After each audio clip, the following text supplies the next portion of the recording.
The COYGIG Pod on Off the Ball in association with Cadbury, official snack partner of the Republic of Ireland women's national team. Katie McCabe, a huge goal. I'm very proud of the team's performance. We're going to go out there to beat them. We're going to try and beat them. Hello and welcome to the latest episode of the COYGIG podcast. Kathleen McNamee here with you to look ahead all the action that happened over the weekend in the WSL, and of course, since we were last on, we finally know who we are going to be facing in League A of the Nations League, in the hopes that we will qualify for the 2027 World Cup in Brazil.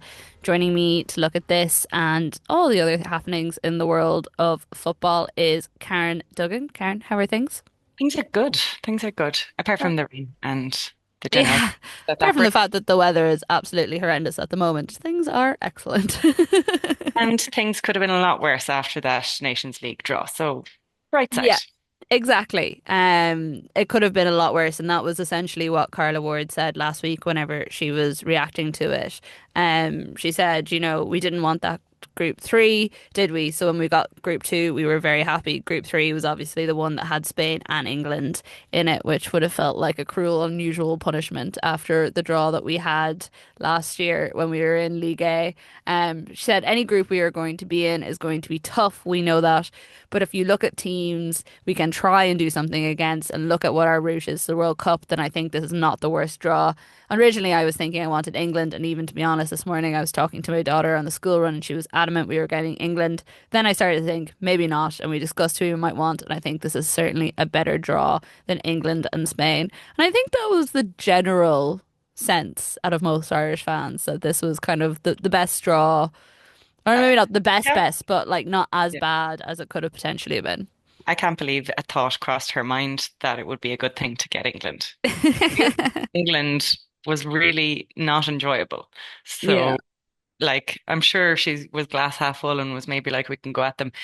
No. There was potentially a bit of her own patriotism in there and being like, if we could get a result over England, that would be great, rather than the reality of what we would be facing. I don't want any of her patriotism. Our patriotism is plenty. We've had enough of that fighting Irish and all that kind of crack. But yeah, the draw is good in terms of what it could have been. Obviously, you're looking at France and the Netherlands as the top two, but again, just going back to the Euros and looking at teams that didn't quite live up to the mark, you're thinking Netherlands were thereabouts. Now, they obviously had a really difficult group. France, amazing blistering start and fell off a little bit, and obviously we're going to cling on to those moments in Páirc Uí Chaoimh, even though they played basically their second string team. That doesn't matter. There's a recent history of us getting results against France, and I'm still calling 2018 when we got that draw. I'm still calling that recent history. So in terms of approaching a game, yes, you can approach the Netherlands game and think you can get something out of it. And then you're earmarking Poland, really, aren't you, to say minimum 4 points? Like they're ranked, one place ahead of us, and we've dropped recently, obviously, given our kind of iffy run of form and the sequence of teams we've had to play from League A then down to League B. So that is excellent. That's a hope giver. Whereas like you're looking at the Spain and England group and you're thinking, oh God, even though I would have loved to see Spain. But I think if we had one of those teams, like if we had just Spain, it would have been fine, because I think we all were excited at the prospect of, seeing those players light up a game that you would assume would probably be held at the Aviva, just with the level of calibre of player that would be coming in, unless Ireland wants to play it tactically and bring them to Tallinn, smaller ground. And I'm an advocate of that, to be honest.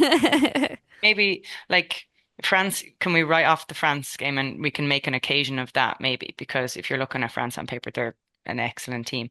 But in terms of Netherlands, Poland packing out a Tallaght Stadium or bringing them somewhere else, I wouldn't see an issue with that. I think we can thrive under those conditions, the smaller stadium, smaller pitch, more enclosed. Good draw. Hopeful draw, I think. Hopeful draw. Definitely not the worst yeah. that we could have got. And I think that was what we will cling on to until Don't get me wrong, there is work to do. We were blinded by we're going to win all of the games, Karen. That is exactly what we're saying right now. There's work to do. But Yeah. look, it's something to look forward to because off the back of the Belgium games, we've lost a bit of the trepidation that we had before those games. We put in a couple of good performances and we have the kind of fuzzy feeling that Carla is coming around to like playing to the squad strengths as opposed to her style of play. So in terms of learnings, we're on the right trajectory, but we're going to have to learn really quick because it's still League A. And Yeah. we had a moment or two in League A the last time, but now we need results. This is the path to the World Cup. It's really exciting. Mm. Well, I think like it was interesting as well that she was saying, you know, second place. She was even mentioning the potential of second place as a potential and saying third at a minimum. And like, you definitely have to go into these tournaments looking at third as a minimum as what you want to achieve. But I thought it was interesting because normally we wouldn't have even have put probably second place in the general ether of these conversations. We would have just been like beat Poland, maybe get a result off Netherlands, all going well, and be happy with that. Yeah, I mean, I do think her optimism is a good thing. I suppose we're not going in it with a defeatist attitude, but again, we what we did against Belgium was we respected the fact that they are probably a superior team. Netherlands are still a superior team technically to us, so we Yeah, need to be very tactically astute, and we have time to analyze it now and look and take the good things from the Belgium games. We had a very bad half within that Belgium game. We need to analyze what happened there because we won't be given a second chance in the second half like we were in the Belgium game against the Netherlands or France or even Poland. I don't yeah, think because Poland will be looking at this group and saying the exact same things as us. yeah, 100%. And all those learnings are going to be crucial.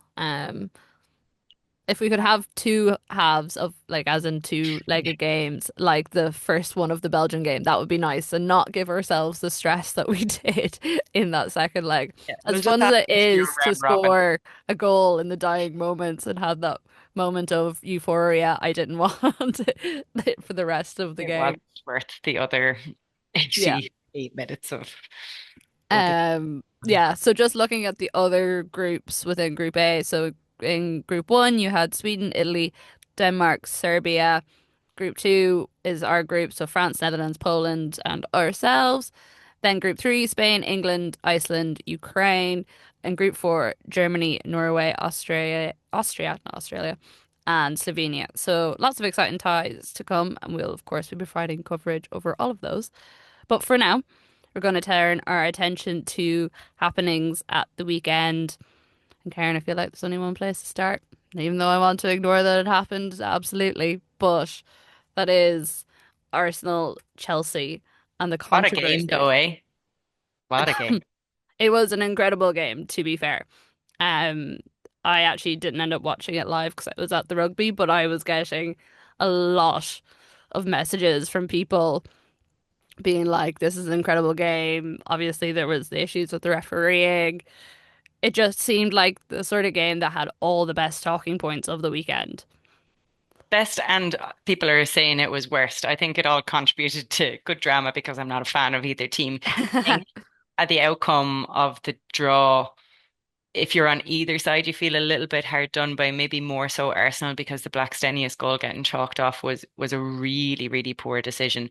The hmm potential offside for Russo's goal, it would have been very tight. I didn't get to see the lines drawn or anything like that on it. And Manham again, I think she just went a step too early.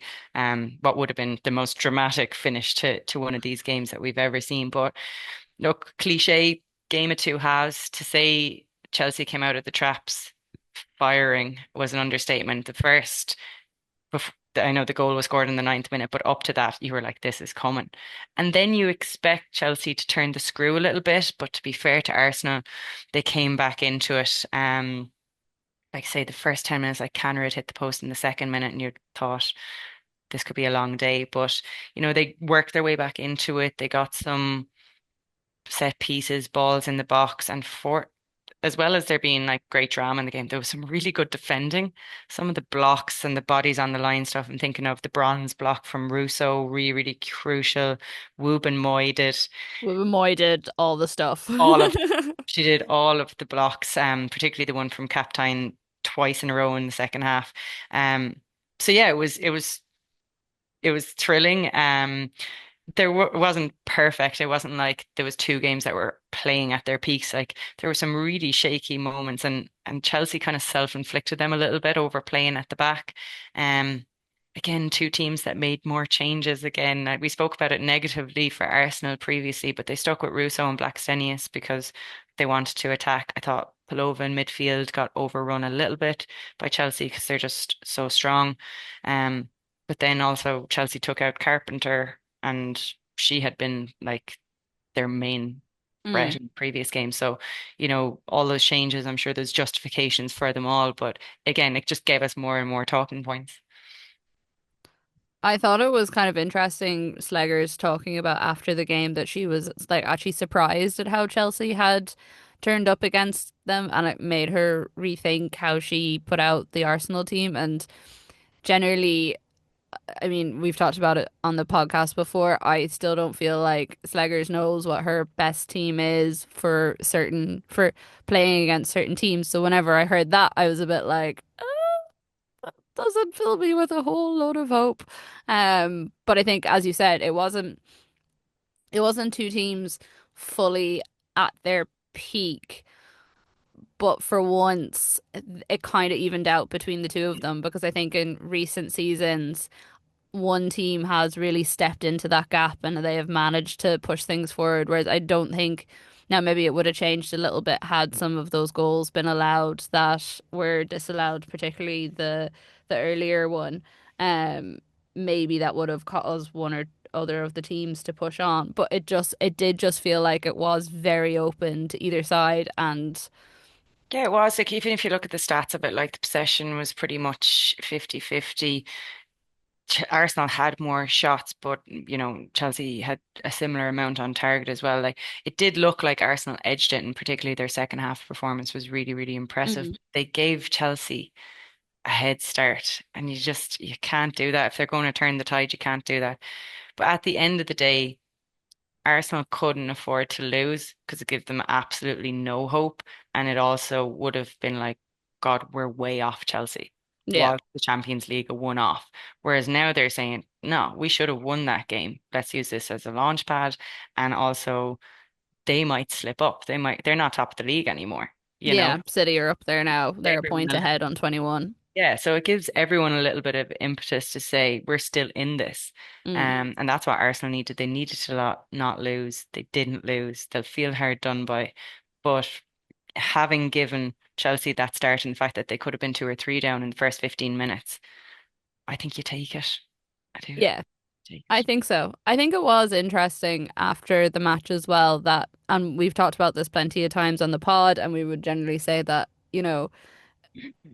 education for referees is a thing that needs to be focused on first and foremost before trying to fit out every single stadium with VAR. Now, it's really frustrating when you watch a game like the weekend and you think about, especially if you're an Arsenal fan, how VAR could have changed the game.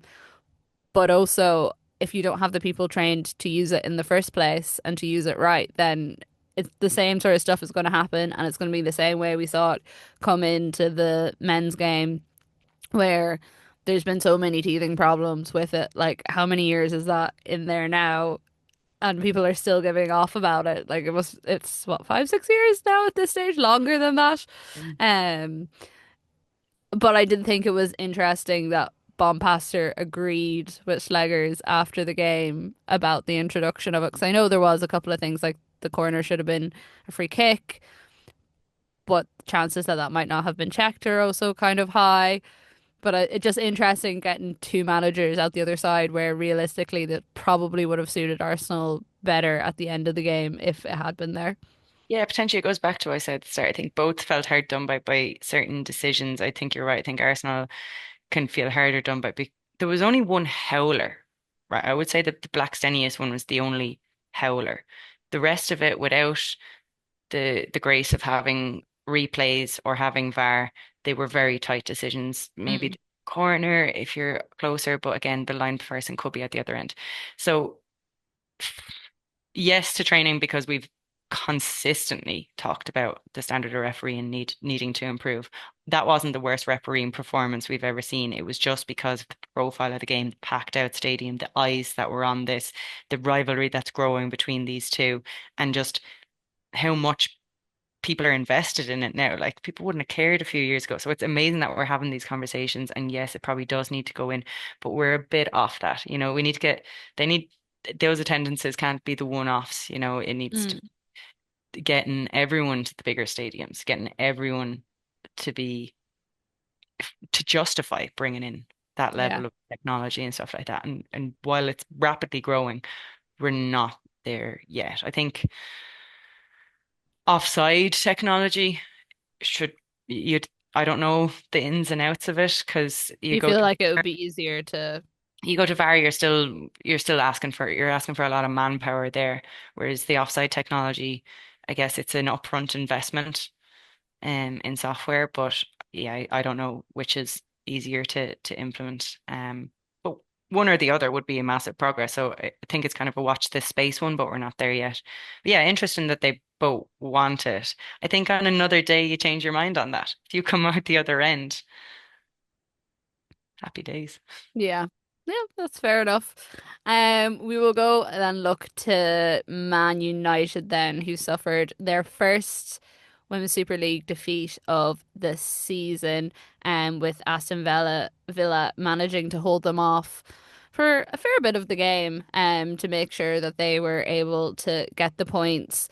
Mary Taylor getting the first half goal there around the 35th minute. That was a bit of a tongue twister for me there.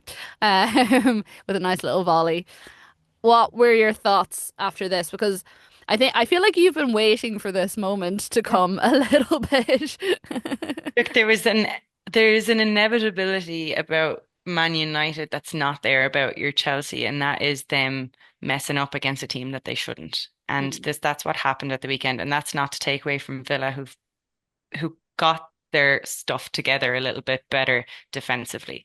Up until this game, I feel like Villa they were letting themselves down defensively. They weren't doing the basics right. Um, but despite all the possession that Man United had, they didn't have any cutting edge. You couldn't say there was huge, clear-cut chances. Maybe the Williams header at the end, you would expect her to score that because we've seen her do it in so many occasions. But on the Mm. flip side of that, Missy Bo Kearns had the most shots. She was clean through on goal, only for a Miyazawa timed a tackle at the edge of the box, like nothing I've ever seen before. It was unbelievable. Um, it's not to say that Man United deserved to lose and Villa absolutely deserved to win it, but Man United didn't deserve to win it. And I think Mark Skinner kind of acknowledged that. He said that they lack detail and quality. And it's a big blow. I mean, they were kind of riding a wave there now. And look, you lose to Villa and they have to go up against PSG now midweek. That could be humbling. You never know how that's going to go, but Yeah. it could be. And then all of a sudden you've gone from undefeated to two in a week. And how does that affect the changing room? Because it looks like the changing room is brilliant and it's all together and it's this and it's that. But at the end of the day, the quality needs to shine through. And that game, they didn't show enough quality. They just looked lackluster. They really did. Just didn't have that edge. And the last couple of games, Letitia being a little bit uncharacteristic and just getting caught a little bit. Just things we're not used to seeing. And Villa set up defensively against Man United. Man United, we know, are a brilliant counter-attacking team. But Mm. that, like I said, they went back to basics, and Anna Patten definitely had her best game of the season that we've seen so far. So if Man United are going to become a top team, teams are going to set up against them, and they're going to have to find a way around that. So again, is it squad depth? Is it just trying new things on the training pitch? Look, it's not all doom and gloom. They're still ahead of Arsenal in the league. They're still third place. You probably would have taken that. They're 4 points off the lead. But if that grows any bigger, then they're starting to look behind them and Mm. see these Champions League places they're up for grabs. It's Well, I people. think the thing that we've seen in previous seasons is that lackluster element, and it felt like a bit of a harp back to that. And obviously, all teams hit a bit of a patch at different moments of a season. So maybe this is just that one for them. But you would really hope for the sake of the race for the Champions League places that they manage to keep Stay involved. Yeah. things together and stay involved. And whether that's, some additional signings in January just to secure the base a little bit more. But again, as well, I suppose you have to look at Villa and, they got that point against Arsenal in September. Really like strong, gritty, just like doing what they need to do, display. So this is a team that are capable, even despite where they've been in the table so far this season. This is a team that are able to get these results against the top tier teams. And like kind of watching it back, I was like, they almost could have scored a couple of goals and had it as like a bit more of a bigger margin than what actually ended up happening. And I think our IRO in there has been really interesting. Like their comments after the game saying people don't expect these sort of results from us, but we know we have them in us and we've proven we have them in us. It's potentially the teams that are around our own sort of capabilities at the moment that we need to watch out for more.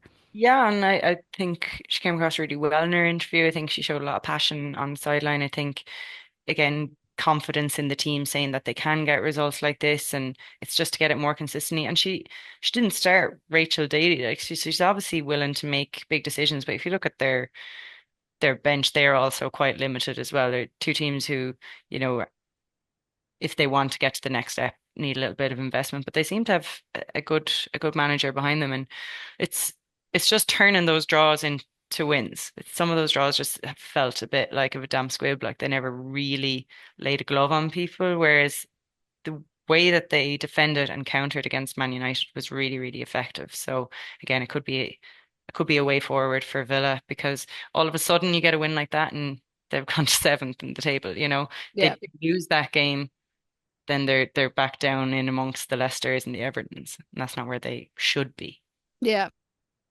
Okay, let's turn our attention to another big scalp of the weekend, which was London City Lionesses 4, Tottenham 2. Just when we thought Ho had brought a change to Tottenham and we were going to see them start to challenge this season or start growing, London City come and they lay down an absolute marker in a game that probably they've already had their 3 wins, which we've praised, but it's been 3 teams that are pretty much rooted to the bottom of the table.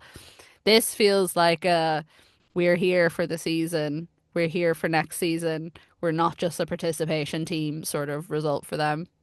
Yeah, this wasn't Spurs being Spursy, I didn't think. I thought that like it was quite an open game, but they played some really, really good stuff. London City, I think they get a lot of joy and will cause a lot of problems from the set pieces. I think Aslani's delivery is really, really good. And then you've got people just who are willing to put their bodies on the line. Like Nikita Paris's goal was a brilliant move. Like just In her 200th WSL yeah, I mean it appearance as was well. Like that is insane sort of stats. yeah, it was so good. But like yeah, that's probably not talked about enough. 200 WSL appearances and still going. It's almost like she started like a house on fire and then maybe had a lull. We were kind of like, where is she going? And then she's rejuvenated again. And it's great to see. But that goal, like Giora won it nearly at the edge of her box, linked up with Aslani. Godfrey, who had the game of her life, then put in just a brilliant cross. And Paris she was braver than the Spurs defender and got across it, and that made it 2-1. But then Spurs came back. They showed a resilience that again is good to see from them. Sensational goal from Suleiman, top corner, like Hmm. sensational.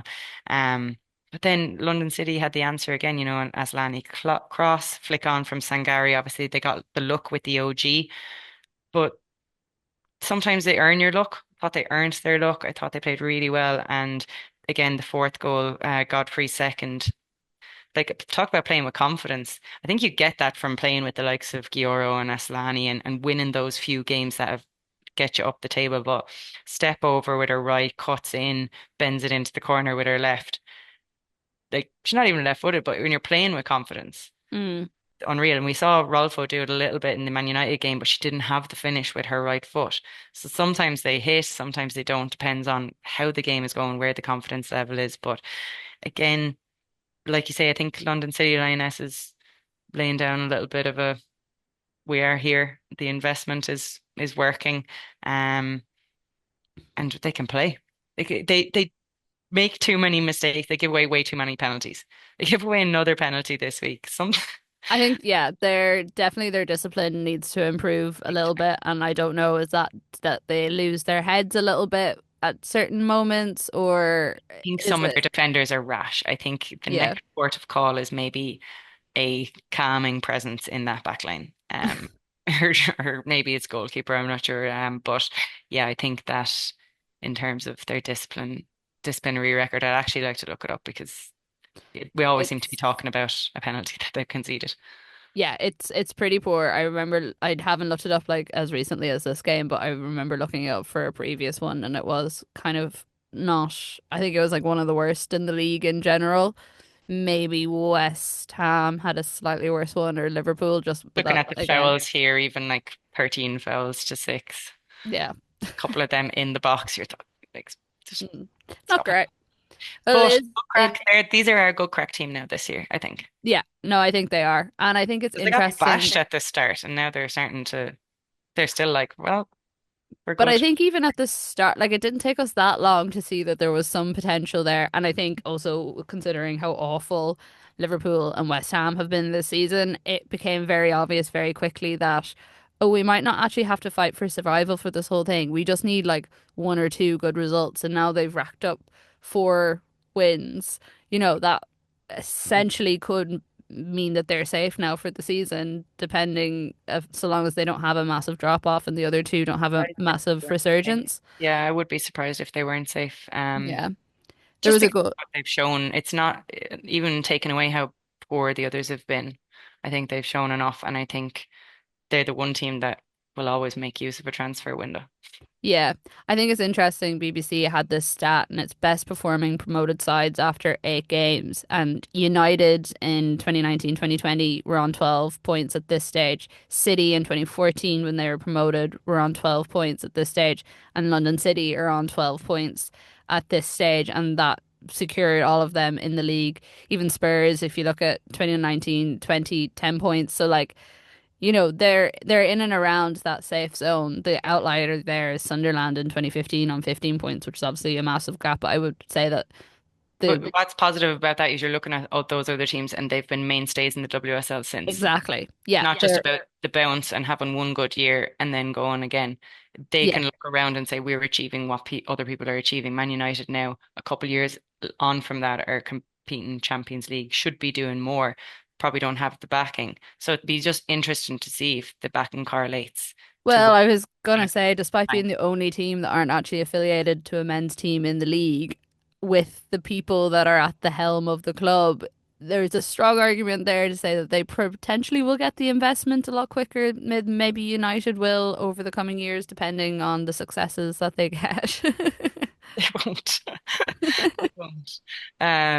But yeah, look, it's not the blueprint for what we thought would work in the WSL in terms of the top teams and the investment and being dependent on their male counterparts. It breaks away from that, and I think that that's kind of part of their brand as well. And it's just it's a really interesting project, and I think we'll look forward to seeing where it goes over the next few years. Mm.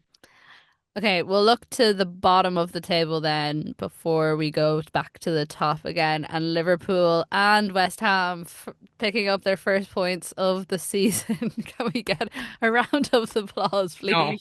no, we can't. And the reason I bring these two games together is because they neither of them were massively inspiring in terms of results. Both 1-1 results. Um, good to see Liverpool and West Ham finally getting some points on the board, but you wouldn't say it's necessarily the start of a revolution for either. No. Again, quite even games. The draws were probably fair results on the grand scheme of things, but particularly for West Ham, they would have liked to have dragged Leicester into the battle with them. Um, Liverpool, I think they played some good stuff, but I think they also got a bit lucky that Brighton were a little bit off it. When Brighton played and had their purple patches, you can tell that Brighton are levels above where Liverpool are at the moment, and Liverpool are still falling into traps of overplaying in midfield when they actually look best is when they break and get the ball wide, which is what happened for their goal. You know, it was Kerr, first time ball to Woodham, first time cross into the box. Bit of luck in that I think Ndozi should have done better in the goal for the Liverpool, Mhm. but you thought then, oh, Liverpool are going to have the look of the green. It's going to happen here. This is what they're going to, and they grew into it a little bit after that. Um, Kirby had to have an excellent game. As first time again I've seen her really commanding. I think her team needed that. Really brilliant goal line clearance from Shinizu. But then Kafaji off the bench to break their hearts in the 93rd, 94th minute. Yeah, it was so late. It was so late, but it was a good move as well. You know, like again, it had been coming and Kirby was standing up and people were putting their bodies on the line. You'd say, God, they worked for their win if they had come. But on the flip side, Brighton probably did deserve it when they came. Like if you look at the shots, Liverpool just shaded it. They had 12, Brighton had 11, but Liverpool had four on target and some of them were harmless, and Brighton had seven. So that kind of tells that they were creating better chances. They were forcing saves from Kirby. Kirby had one of those games. So as disappointed as they'll be for it to be 93rd win it and it never feels like it, it's kind of a point gained. Yeah, I know. I did feel sorry It's for never them, going I to have to feel say, like with the that. Yeah. fashion that it happened, because it's never how you want No. a game to go. But yeah, well, look at the So much positives. difference in the other game. I mean, how long was Martinez waiting for a goal? You could tell how much it meant for her. We were bigging her up so much last season. Mm. And then 97th minute. So it could be worse than 93rd minute winner. You could have gotten or draw. 97th minute one is even worse. I think what we've learned, Karen, is we just don't big anyone up in any season before something I happens. don't think we'll be big in too many more West Ham or Liverpool up. Maybe they will. Everton need to be careful as well. No, we'll get onto that now, but there's a lot of red coming on the board recently for them as well. And as much as they're a bit like Leicester, where they keep themselves in the game, they're going Yeah. to have to start converting those into points if they don't want to get dragged. Because you see, a win for Liverpool or West Ham really has them breathing down Everton's necks. Yeah, well, they're only, I think, 4 points ahead now of the others. And I mean, not to say that this is a correlation, but since Courtney has been injured, things have started to go downhill for Everton. Although you have to say, to be fair, in this game, again, I know it was like the 55th minute or whatever that City got their second goal, but it wasn't an easy win for them at all. And like Everton did put in a decent defensive performance. Obviously, they got the goal through Gago after Medina scored her 90th WSL goal, another massive milestone hit at the weekend. But yeah, I definitely agree with you. They have Yeah, to be careful. They could very easily start slipping and be in the same position that they were Christmas last year, where things were looking dire enough for them. yeah. The beacon of hope there is that Gago looks to be hitting form. You know, she forced a really good save from Yamashita from a header that was she had no right to get that much power on. Um and she got the audacious flick for the goal. You know, it was brilliant, you know. So if she can play with confidence and they can start creating a few more chances, even if they're through set pieces, you know, that's kind of all it takes to if you have her and you have a firing goalkeeper, we've seen that that has kept Leicester up in the past and probably Everton as well. In terms of this City win, though, and in fairness to Everton again, they were undone by two very good goals. Mm. I would say that Miedema's goal, you know, that ball into her by Bene, you know, Bene just kind of shrugged into the middle and split the defense, and you can talk about them being square, you can talk about them not being cohesive, but I think it was just a really good ball. Miedema showed her strength, had a really good finish, and she'd be delighted with that. She had another chance later in the game with her left foot that she blasted over, and again, Bunny Shaw had a header put on her head by Miedema after she did some brilliant work one-on-one, and Bunny Shaw missed it, but then inevitably she then scored. So yeah, I think look, City were worth their win because they created really good chances. They played some really nice stuff. But yeah, you have to give credit to Everton, I guess, for staying in it. And I think they can take positives from it. But yeah, you have to be careful. Yeah. Well, it will be interesting to see. I mean, at least this adds a bit of jeopardy into the title race. It's nice to see, even if it has to be Man City, it is nice to see someone else at the top of that table. Well, what I'd Whether say they're about Man Chelsea. City is that they are enjoyable to watch at times. Yeah. Like Oh, they're we like, get sick of Chelsea because they do the job, they get it done. But like some of the play that City do is really really exciting stuff. So, as much as as a Man United fan, don't want them to be up there again.